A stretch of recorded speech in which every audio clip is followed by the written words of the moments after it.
Olá, queridos! O tema do podcast de hoje é Revolução Francesa.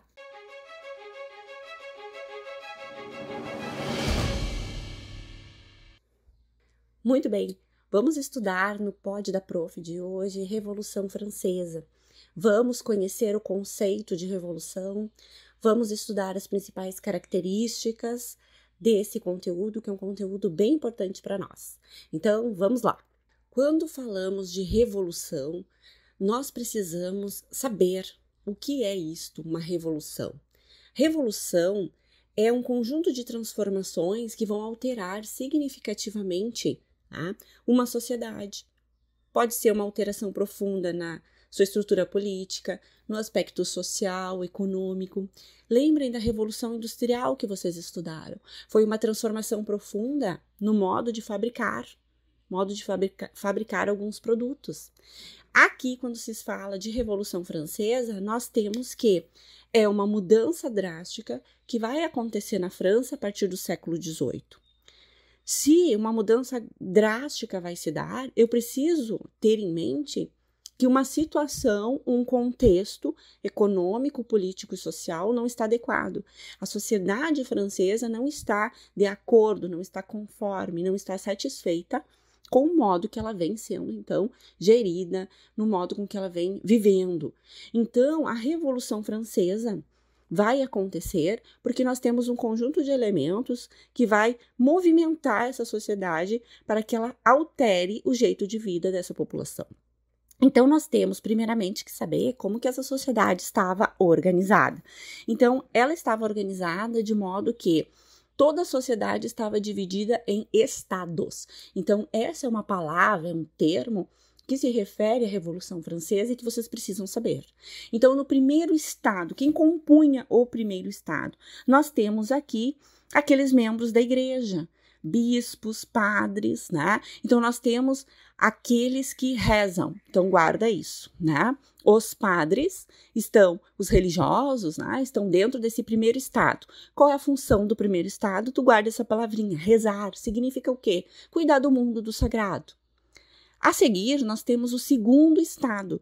Esse segundo estado é formado por uma nobreza, por uma nobreza, ou seja, as famílias proprietárias de terras que ocupavam também cargos importantes em vários aspectos sociais, E qual a função dessa nobreza? Aí tu guarda assim, lutam.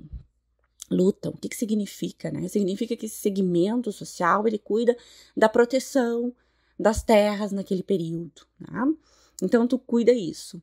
Então, eu tenho o primeiro estado que reza, o segundo estado que luta e o terceiro estado. Nossa, o terceiro estado compõe mais de 80% da população francesa no século XVIII. São os que trabalham. E aqui dentro desse terceiro estado, tu tá imaginando agora na tua cabecinha uma pirâmide, Uma pirâmide dividida em 3 partes. Iguais? Não. O primeiro estado bem pequenininho, o segundo um pouquinho maior, e o terceiro estado, então, compondo a maior parte da população francesa. Esse terceiro estado são os que trabalham. Dentro aqui desse terceiro estado, nós vamos ter os pobres e ricos, porque nós vamos ter os camponeses, vamos ter artesãos, vamos ter pequenos proprietários e nós vamos ter grandes proprietários, grandes comerciantes, Então, esses grandes comerciantes vão ser chamados, então, de burguesia. Alta burguesia são os grandes proprietários, Aqueles grandes comerciantes. Já tem as primeiras fábricas na França. Alta burguesia. Então, é gente de muito dinheiro. E a pequena burguesia também são comerciantes, mas não têm toda a riqueza econômica que os altos burgueses têm. Então, isso é fundamental. É o contexto em que essa revolução vai surgir. Um contexto, então, em que é uma sociedade extremamente hierarquizada. Mas não basta eu saber que ela é dividida em primeiro, segundo e terceiro estado. Eu preciso saber também que existem 2 estados que não trabalham, que não pagam impostos, que vivem no luxo, que têm as suas necessidades plenamente atendidas. De outra parte, eu tenho um terceiro estado, que acabamos de ver, que é aquele, sim, responsável pela produção de riqueza, pelo pagamento de tributos dentro dessa França. Uma França de luxo, de grandes viagens, de construções de palácios, Tudo isso custa, né? Tudo custa e custa muito. E quem banca tudo isso é quem paga os impostos. Quem paga os impostos. E aqui, nesse contexto, nós temos o terceiro estado como aquele que sustenta, então, aqueles outros dois segmentos, tá? Dentro dessa organização social, nós temos ainda que a França vem passando por um período de dificuldades, né? Nós temos aqui registros de períodos de seca, por exemplo.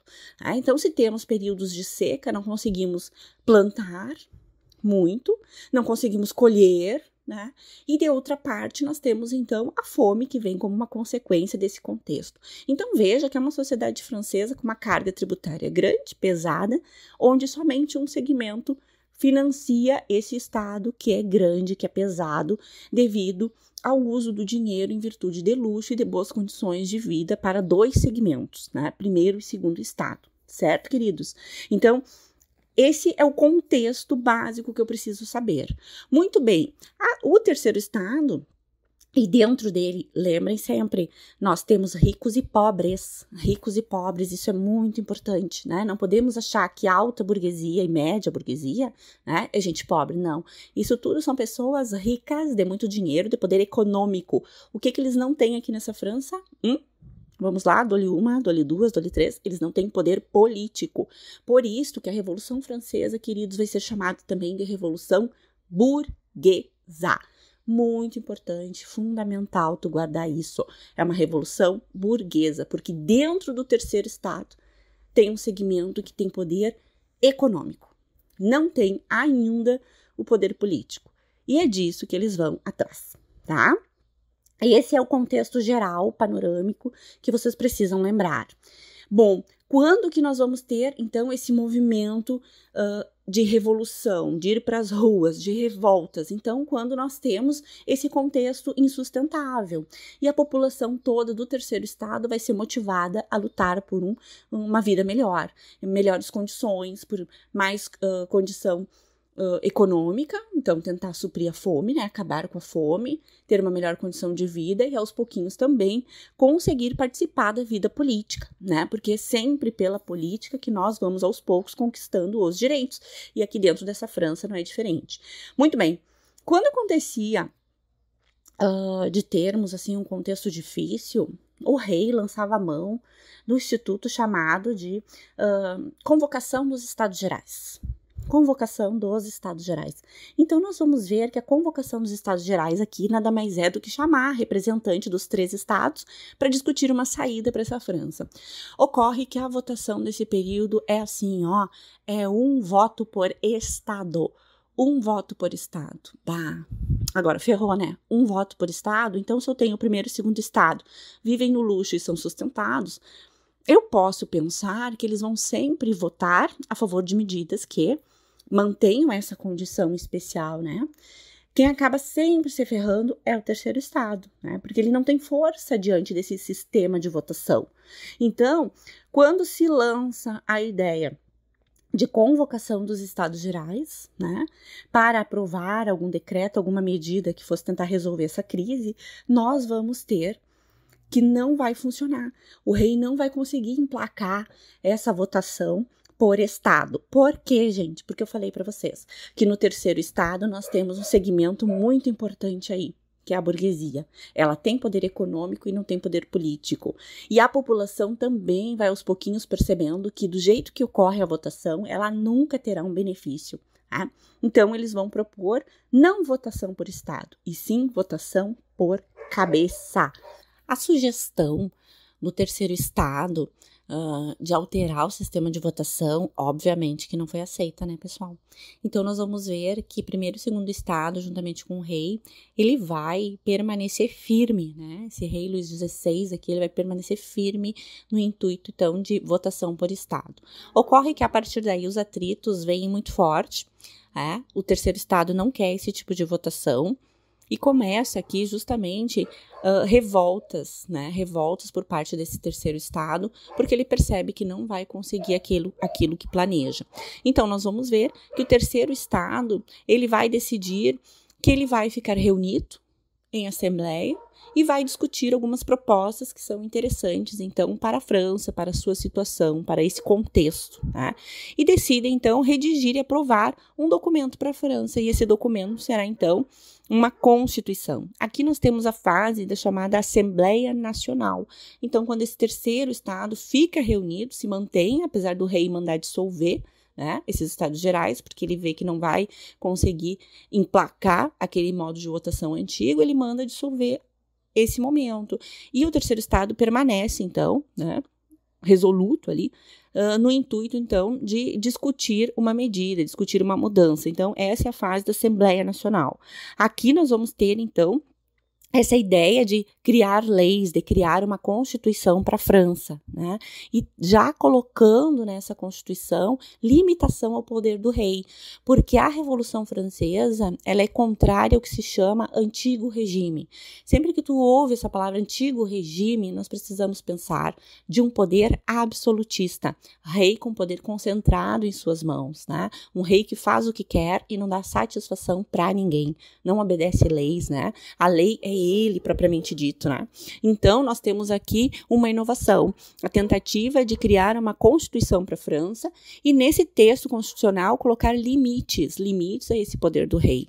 Então, óbvio que ele não vai aceitar isto. Então, nós temos a fase da Assembleia Nacional. Aqui é um forte atrito entre terceiro estado e rei, terceiro estado e primeiro e segundo estado, tá? Isso vocês precisam ter bem em mente, tá? Muito bem, dentro dessa fase da Assembleia Nacional, destaco ainda para vocês a aprovação da Declaração dos Direitos do Homem e do Cidadão, tá? Então, aqui, fortemente, aqueles ideais iluministas de liberdade, igualdade, né? Então, nós temos esses ideais marcando esse documento e criando aí, né, a chamada Declaração dos Direitos do Homem e do Cidadão, tá? Então, homens nascem livres e são livres e iguais e direitos, né? Nascem e são livres, né? Nascem livres, são iguais, têm os mesmos direitos, né? Fazer tudo aquilo que não prejudica a outrem. Então, isso é o sinônimo de liberdade para eles, né? Então, veja que um direito traz também um dever, né? Eu tenho o direito de liberdade, mas a minha liberdade vai até onde começa a do próximo, né? Então, a minha liberdade não pode prejudicar a liberdade do outro, não é? Então, nós temos essa declaração dos direitos aqui, dos direitos do cidadão, dos direitos do homem, dentro dessa fase da Assembleia Nacional, certo?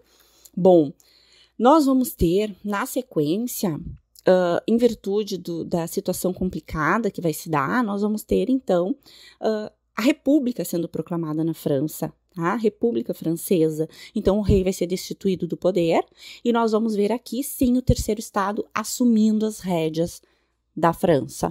E nós vamos ver, a partir de então, uma disputa interna, uma disputa dentro do terceiro estado, porque esse terceiro estado, ele é um segmento muito variado, como nós vimos, né? Nós vimos também que é uma revolução que pode ser chamada de burguesa. Por quê? Porque ali dentro do terceiro estado nós temos um grupo que almeja o poder político. E aqui ele vai começar a assumir, tá? Então, na República Francesa, nós vamos ter, então, a disputa marcada, assim, uma disputa muito forte entre girondinos e jacobinos, tá? Então, a República Francesa é uma nova fase dessa revolução, certo? Destaco aqui para vocês a fase da chamada Convenção Nacional, tá? Foi um órgão eleito pela votação popular e uma das primeiras medidas foi abolir, então, a monarquia constitucional e proclamando, então, uma república na França, tá? Dentro desse governo da Convenção Nacional, nós vamos ter fortemente o embate que eu falei para vocês, dos jacobinos e girondinos. Jacobino, tu lembra sempre aquele mais radical. Então, era um grupo da burguesia, era um grupo, assim, burguês que queria reformas mais profundas na França, né? Estender o ensino primário, né? Levar para as diversas cidades, distribuir alimentos, tabelar alimentos, né? Então, queria uma mudança mais profunda aqui, tá? Queria fazer reformas em benefício de uma classe social mais vulnerável. De fato, lutava por mais igualdade social, né? De outro lado, nós temos os girondinos, que é a alta burguesia, né? A alta burguesia, representada por banqueiros, grandes comerciantes, né? Eles defendiam a propriedade privada, limitação das conquistas sociais. Então, eles não queriam uma reforma muito profunda, não, tá? Então, cuidar isto. Então, essa fase da Convenção Nacional, os grupos dentro do terceiro estado começam a se posicionar claramente, né? Estamos no poder. Que caminho assumimos agora? Tá? Que caminho, certo?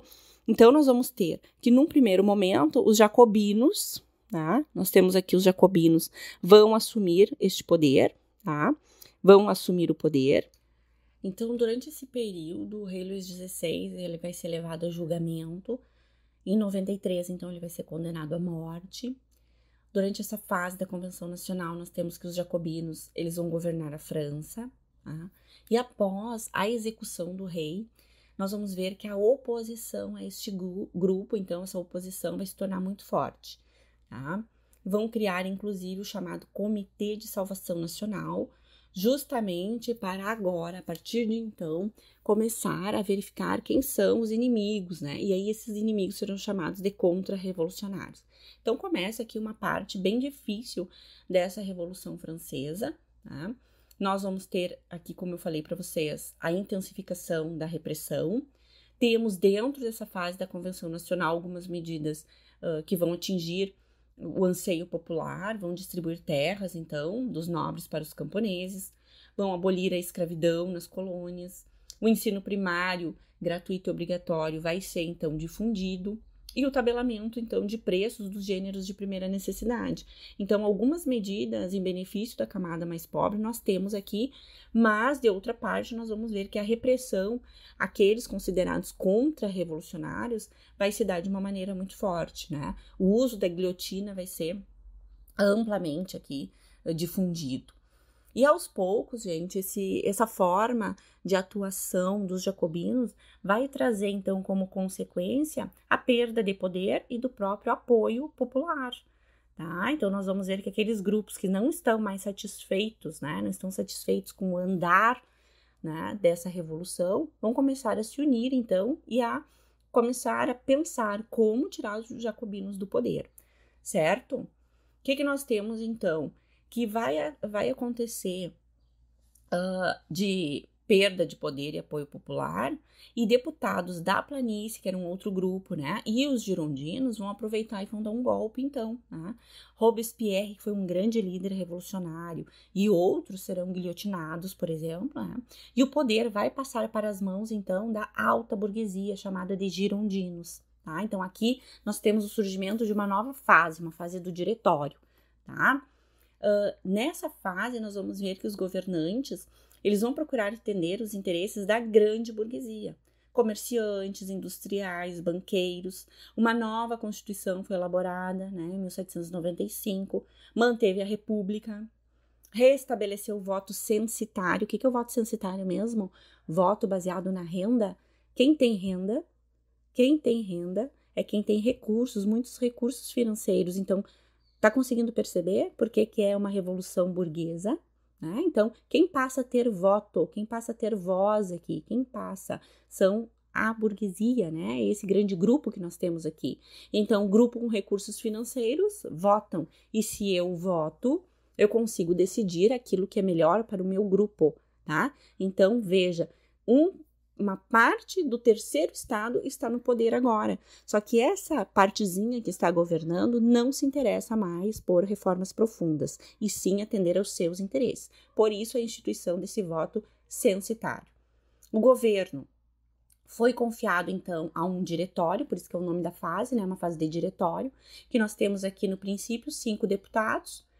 Tá? Esse diretório, né? Esse grupo, ele vai enfrentar grande número de opositores, porque eu vou ter, então, contra o diretório, eu tenho os jacobinos, e eu vou ter também os monarquistas, porque ainda existe, apesar da França estar revolucionando, ainda existe, sim, aqueles indivíduos que defendem uma monarquia, que defendem que um rei deve governar, e mais, que defende que deve voltar a França a ser como era, né, sua organização política e social antes de 1789, tá? Muitas revoltas, esse período é marcado por movimentos populares, tentativas de retomada de poder, Tá? O governo do diretório ele vai tentar endurecer, né? E apesar de nós notarmos que vai ser um governo centralizado, ele vai estar desmoralizado, enfrentando então muitas resistências. E vão chegar ao entendimento de que é necessário conduzir o poder para as mãos de alguém que tenha credibilidade na sociedade, tá? Que tenha carisma, que seja visto como alguém que realmente pode assumir a França a partir daquele momento, colocar a França de novo no rumo do progresso, do desenvolvimento. Então, nós vamos ter uma data bem importante aqui, que é 10 de novembro de 1799, um evento importante chamado de Golpe do 18 Brumário. Por quê? Porque esse poder ele vai ser entregue todinho para um comandante bem importante, um comandante do exército aqui, que está defendendo a França de invasões externas, né? Sabemos que várias foram as tentativas de invadir a França e acabar com a Revolução Francesa dentro do seu território, né? E lá, nas linhas, nas frentes de batalha, tinha alguém, né? E esse alguém se chama Napoleão Bonaparte. Então, esse golpe de 18 Brumário, tu vai lembrar sempre, foi o momento em que o Napoleão é conduzido ao poder. Muito importante isso, tá? Ele vai ser apoiado por quem? Pela alta burguesia, porque é ela que está no poder, e também pelos militares, que é o segmento que ele vem, né? Que ele representa. Então, aqui nós temos, de fato, o fim dessa Revolução Francesa, né? Aquilo que iniciou com um anseio de mudança social profunda, de melhoria de condição de vida, eu preciso ter um olhar muito mais crítico para esse movimento, né? Não, ela não levou. O que nós percebemos, o que nós podemos concluir é que essa revolução foi de fato uma revolução burguesa. Nós temos um grupo que tem o poder econômico e ele quer o poder político. E aqui, com o golpe de 18 Brumário, solidifica esse anseio, né? Os girondinos, que a alta burguesia está no poder, e para que eles tenham a estabilidade necessária para seguir, né, produzindo riquezas, nós vamos ter a necessidade de colocar uma outra pessoa com carisma, com força, né, visto como aquele capaz, então, de conduzir a França novamente aos rumos que se deve, né? Na concepção desses revolucionários, não tem mais razão de ser uma revolução, não precisa mais. Por que não precisa? Porque nós já conseguimos aquilo que buscamos, nós quem? Os girondinos. A alta burguesia já conseguiu aquilo que ela sempre quis, poder político, minha gente. Então, aqui termina essa Revolução Francesa, né? Então, esses são os principais fatos deste momento. No outro pod da Prof, nós vamos ver o quê? A Era Napoleônica. Eu vou destacar para vocês alguns pontos que são importantes de eu saber, que esse grande general, Napoleão Bonaparte, o que ele fez, né? O que ele fez? Fez coisas importantes, sim, conteúdos bem significativos nós temos aqui no próximo pod. Até já, bons estudos!